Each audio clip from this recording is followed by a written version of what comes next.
Bom dia, muito bom dia. Está no ar o Jornal do Boris. O Jornal do Boris é um sobrevoo pelos principais acontecimentos do Brasil e do mundo a partir das primeiras páginas dos jornais. Hoje, o noticiário está cheio, está lotado. Uma observação ontem, na região da Grande São Paulo, houve chuvas muito fortes, a cidade é muito grande, em umas partes da cidade a chuva não foi tão forte, em outras foi fortíssima, inclusive com granizo. Mas o importante é o seguinte, ficaram sem luz, a Enel, que é a mãe da escuridão, não consegue resolver os problemas com a rapidez necessária, mas o importante é o seguinte, hoje, segundo a meteorologia, essas chuvas podem se repetir na Grande São Paulo.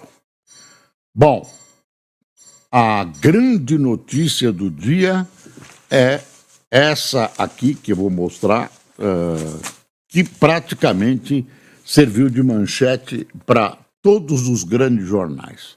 Olha aí, dono do Facebook se rende a Trump e tira freio a fake news.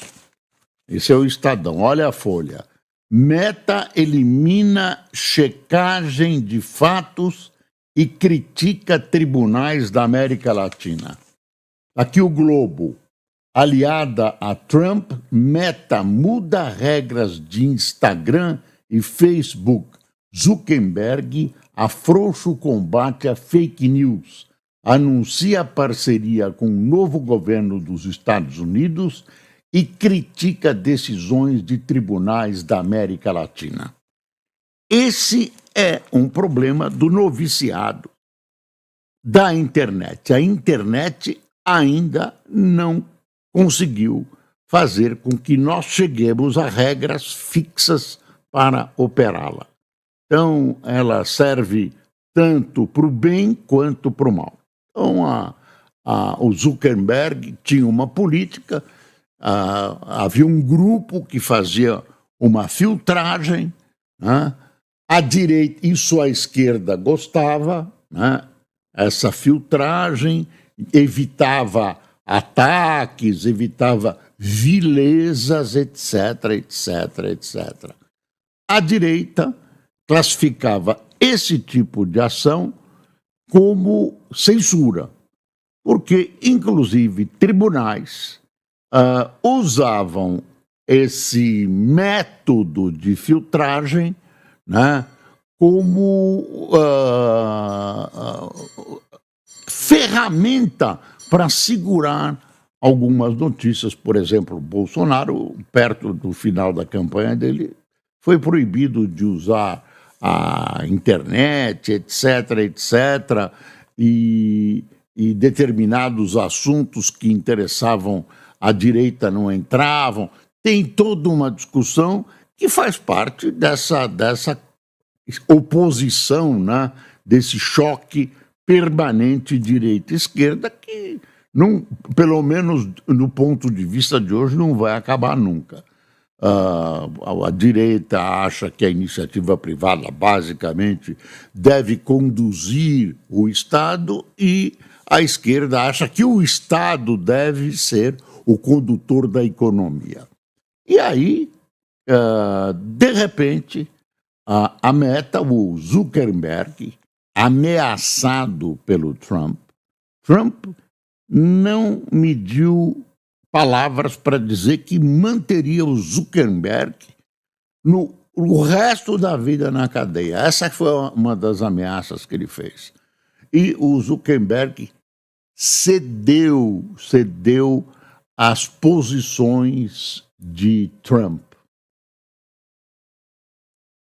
que são as posições de Elon Musk, ou Elon Musk, como você quiser. Então, ele retirou essa filtragem e agora liberou geral. A esquerda diz o seguinte, com esse liberou geral, não é bem liberou geral. A pessoa atingida pode reclamar, né, ter uma fórmula de reclamar, de dizer que é mentira, que está sendo alvo de fake news, e aí a empresa vai decidir se tira ou não. Os opositores a essa providência acham que ela não funciona. Demora muito, dá tempo de replicar, etc, etc. Mas tem esse aspecto político do Zuckerberg ter se dobrado às posições do Trump. Era o que o Trump queria. Então, a Meta, o Instagram e o Facebook acabaram com essa filtragem que a direita chamava de censura. Quer saber? Não está resolvido. Não está resolvido. A Europa tem algumas soluções. Enfim, depende muito da cultura da população, da política, da aceitação ou não. Isso vai continuar durante muito tempo. Mas vale essa demonstração de força do Trump. Foi uma demonstração de força. E ele fez uma crítica a tribunais da América Latina que está sendo interpretada aqui no Brasil como uma crítica direta ao STF. Diz que tem tribunais secretos que manipulam essa questão de publica, não publica, deixa a pessoa ter acesso, não deixa, etc, etc. Eu repito, seria uma mensagem ao STF. Aqui, em aceno a Trump, Mark Zuckerberg fala em volta às raízes da livre expressão e em decisões silenciosas do judiciário e diz que pretende trabalhar com o novo presidente contra a censura. O Zuckerberg não era muito amigo do Trump e agora ficou. Ele evidentemente está em defesa do seu gigantesco patrimônio, né? Presidente dos Estados Unidos não é brincadeira, e pronto. Isso vai dar... Se você virar os jornais, a gente vai dar uma virada daqui a pouco, você vai ver que é uma discussão que não termina mais, não acaba mais. Ninguém tem razão, todo mundo tem razão, enfim, vamos ver o que vai acontecer. Talvez apareça alguma coisa num futuro próximo, alguma tecnologia baseada na inteligência artificial que consiga pôr um fim de maneira justa, difícil, nesse tipo de divergência que hoje existe quanto à utilização da internet. Bom, falando em Trump, ele voltou a dizer, e agora com maior gravidade, que ele quer a Groenlândia, que pertence, que no fundo é uma colônia da Dinamarca. A Dinamarca disfarça dizendo que é um território autônomo. O filho do Trump, por sinal, foi visitar a Groenlândia, tem uma foto de um avião do Trump chegando na Groenlândia com um dos rebentos do Trump. Olha aí, o avião do Trump chegando na Groenlândia. A Groenlândia, durante a guerra, teve uma base americana que continua lá, sob o aspecto estratégico importante, dizem que tem riquezas minerais, petróleo, etc, etc. Outra coisa que a ameaça do Trump é, de novo, obter. Ele fala em força, ele não, no caso da Groenlândia e do Canal do Panamá, ele diz que não quer dizer que não vai usar a força. Alguém perguntou, o senhor pode usar a força para isso? Numa entrevista, ele disse, não, eu não quero me comprometer com isso. Quer dizer, ele admite que pode usar a força. Olha que loucura. Paris, a Europa, evidentemente, é contra uma maluquice. Ele também falou do Golfo do México. Ele quer mudar o nome do Golfo do México por Golfo das Américas. Aí também, ó, não tem a menor importância a mudança de nome. Mas, como é que ele quer impor isso? Tem gente que acha que é da boca para fora. Agora, eu vou lançar uma preocupação. Floresta amazônica. A floresta amazônica é vista por muitos, inclusive cientistas, como uma espécie de pulmão do mundo, tudo. E lá atrás do século passado, já um presidente da França, um presidente dos Estados Unidos, alguém deles disse, não, para baixo do meridiano, para baixo do Equador, ninguém tem soberania, umas coisas desse tipo que remetem à seguinte conclusão: a Amazônia é do mundo e não é do Brasil. Eu não sei se esse Trump, nas concepções bélicas dele, de repente resolve incluir nessas suas conquistas a Amazônia. Não sei, eu tô só ampliando um pouco essa visão dele, mas ele é capaz. Cara, que a Groenlândia, que pertence à Dinamarca, não é brincadeira, não é brincadeira. Outra coisa é o seguinte: o presidente Lula resolveu aproveitar o dia de hoje, que marca o segundo ano da suposta ou não suposta, porque a direita diz que não houve tentativa de golpe, as esquerdas, as áreas mais chamadas progressistas, dizem que houve, e as investigações, se a gente acredita nelas, eu acho que elas são críveis, mostram que houve o movimento golpista estúpido, mas houve, mal feito, mas houve, sem apoio, mas tudo indica que houve. Ele resolve fazer uma comemoração em Brasília, um abraço a Brasília e tal. É um momento absolutamente não recomendável de uma cerimônia desse tipo. Por quê? Porque os militares estão pedindo anistia, existe uma unidade corporativa entre os militares estão insatisfeitos com o governo Lula, já houve manifestações, lembra aquele vídeo da Marinha, o presidente Lula chamou o chefe da Marinha, deu uma bronca, ele explicou que não era bem assim. Quer dizer, existe um mal-estar nos quartéis. Quando você vai tomar uma atitude política, você precisa ver se ela é conveniente e ela ou é oportuna, né? Eu acho que nesse caso dessa cerimônia, ela é inconveniente e inoportuna, porque ela abre uma série de portas perigosas. Bom, e o que está acontecendo? Sentindo isso, algumas autoridades não irão.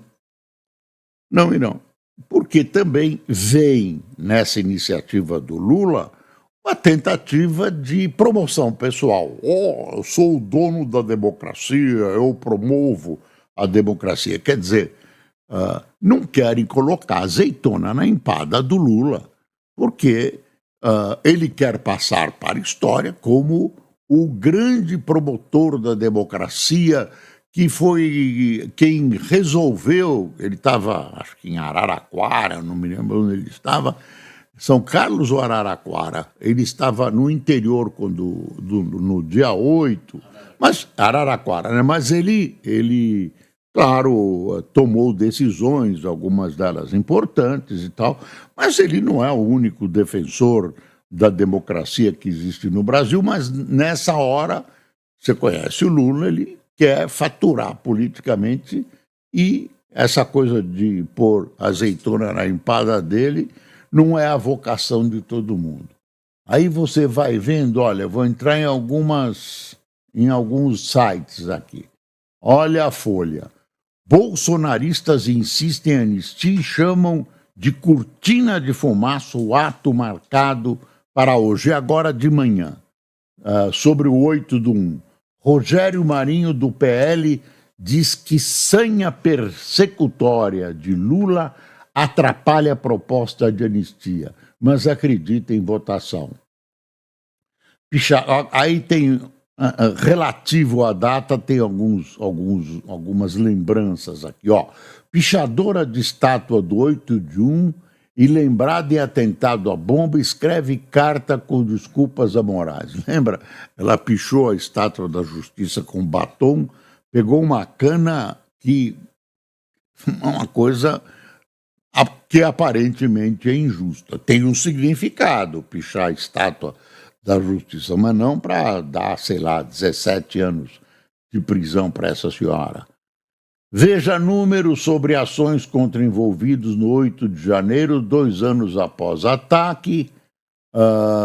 Edson Fachin, o bem-vindo chamado à paz deve vir acompanhado da memória viva. Aí a BIM identifica 3 atos em defesa dos condenados por ataque golfista. Rui Tavares, o que o mundo poderia aprender com 8 de janeiro do Brasil. Flávia Pellegrino, uma agenda para que o golpismo não esteja aqui. Aqui há uma posição dos ministros do STF, que, claro, não gostaram das declarações do Zuckerberg, mas estão se segurando. Ministros do STF veem a aproximação da Meta com X e minimizam declaração de Zuckerberg, que teria sido dirigida ao STF, etc, etc, etc. E mais um etc. Bom, outra coisa é uma morte ontem, separei aqui, uma morte de um líder da extrema-direita, nazistoide, está aqui a foto dele. Morre aos 96 anos o pai da extrema-direita na França. Político, ficou conhecido por suas declarações antissemitas, xenofóbicas e nacionalistas. Então, era uma extrema-direita, bota extrema-direita nisso. A filha dele, Le Pen, expulsou, imagine, a filha dele expulsou ele do partido. Expulsou o cara do partido. Ele morreu no asilo.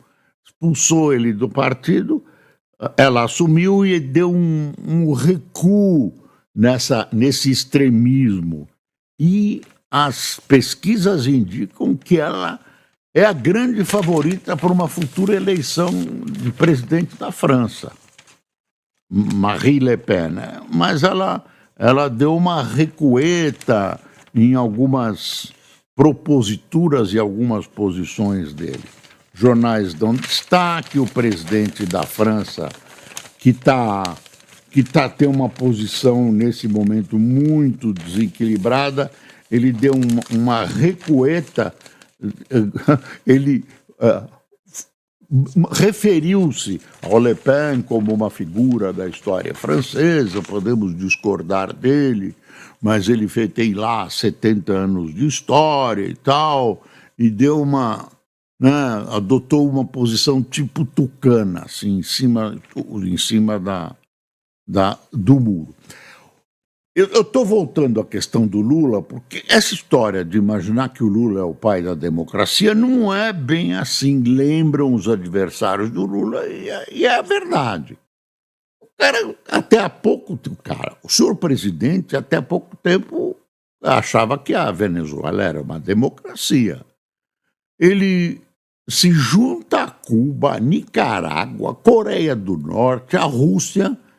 Quer dizer, ele dá uma aprovada nisso. Agora mandou a embaixadora representar no dia 10 agora o Brasil na posse de Maduro.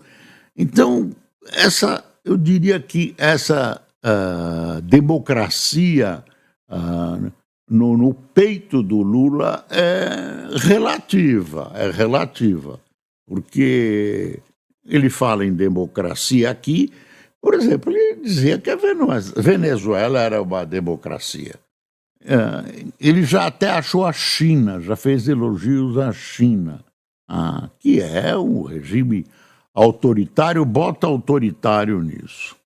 Bom, aí, que mais? Deixa eu ver o que eu separei aqui.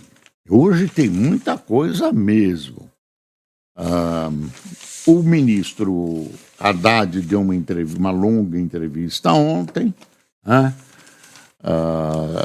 Também responsabilizou muitas coisas boas do governo Lula que não vem a público, responsabilizou a comunicação, exatamente no dia em que o presidente da República trocou o seu comunicador-mor. Não, o segundo, o comunicador-mor é ele mesmo, Lula. Então, a publicitário que chefiou a campanha de Lula em 2022 assumirá a SECOM. Sidônio Palmeira substitui o petista Paulo Pimenta na Secretaria de Comunicação Social da Presidência. O Sidônio é um profissional, ainda não se sabe para que lugar vai, o Lula é grato a ele, o Paulo Pimenta, que é um companheiro de Lula de primeira viagem, homem de confiança, vai ter um cargo, ele vai se afastar, tomar férias, alguma coisa assim, e vai voltar, claro, com alguma posição boa, muito provavelmente dentro do Planalto. O presidente chamou, explicou para ele assume que realmente as coisas não andaram bem. Ele é um político, não é um comunicador, não é um técnico no assunto como o Sidônio, e o Sidônio vai precisar muito do apoio do Lula, porque dizem que a SECOM é totalmente dividida. Eu já disse isso, uma ala é da Janja, outra ala é do fotógrafo, outra ala é de não sei quem, e cada uma age uma contra a outra e age de per si. Então, realmente, o que vai acontecer, eu não sei. Agora, você precisa ter o que, né, comunicar. O fato é que as coisas boas do Lula, e houve algumas coisas boas, qualquer governo tem, não foram comunicadas. Por exemplo, a queda do desemprego não foi explorada na propaganda do governo como devia ser, etc. O Lula sentiu isso, reflete na imagem dele, que é candidato em 2026, e tudo isso, enfim. Crise lá no governo não falta. Tem uma aqui, após saída de diretores, crise no IBGE se aprofunda, diz sindicato. Márcio Postman, a gente sabia que ia acontecer, isso é um militante petista, eu não sei, talvez ele tenha até razão, mas pelo tipo de conduta que ele dá às coisas que ele chefia, pelo tipo de retórica dele, a gente podia esperar que o IBGE, que é um lugar supostamente tranquilo, mexe com números, entraria em ebulição. E entrou mesmo. Para mostrar, é cheio. O PT tem uma parte, tem outra parte que é do pessoal de direita que compõe esse governo, enfim, problemas. O Estadão faz um editorial hoje sobre aquele soldado israelense que a justiça brasileira, através de uma juíza, queria investigar por ter ele supostamente participado de um genocídio, um soldado que estava passando férias na Bahia. Aí o editorial chama-se Culpado por ser israelense. Para a Justiça Federal, ser israelense basta para ser investigado por crime de guerra. Então foi uma juíza, magistrada, não estou vendo o nome dela aqui, é um editorial grande, ela pegou uma acusação de uma fundação palestina. Então, está do outro lado da guerra, não quer dizer que Israel fale a verdade também. Guerra, você já sabe, a mentira é a primeira a capitular. O Ind Rajab, que é uma sigla em inglês, uma obscura ONG sediada na Bélgica, criada para identificar e perseguir mundo afora militares israelenses que supostamente violaram direitos humanos. Cara, o jornal israelense Haaretz, que é de oposição, diz que ele já chegou a Israel.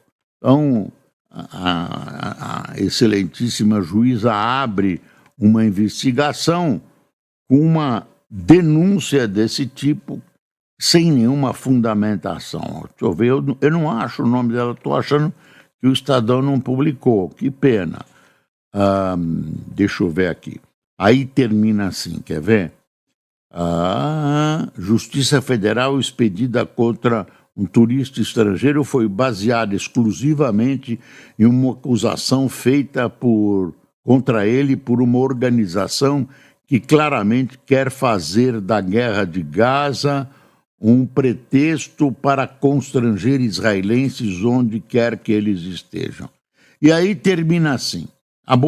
Em boa hora, a PF teve a prudência que a juíza não teve e não instaurou inquérito por entender que não há elementos suficientes para abertura formal, blá, blá, blá. E termina assim, olha. O exército de Israel até pode ter cometido crimes de guerra na resposta militar dos fatos de outubro. Porém, à luz dos fatos para a Justiça Federal, Yuval Vadgami, que é o soldado, só cometeu o terrível crime de ser israelense e de ser um militar a serviço de um Estado acusado de genocídio, malgrado ter sido vítima de um dos mais bárbaros ataques terroristas da história recente. Então, é aquela história do soldado israelense. Tem muita coisa hoje, viu? O Estadão faz um editorial, o Supremo Delegado Federal, né? Essa história do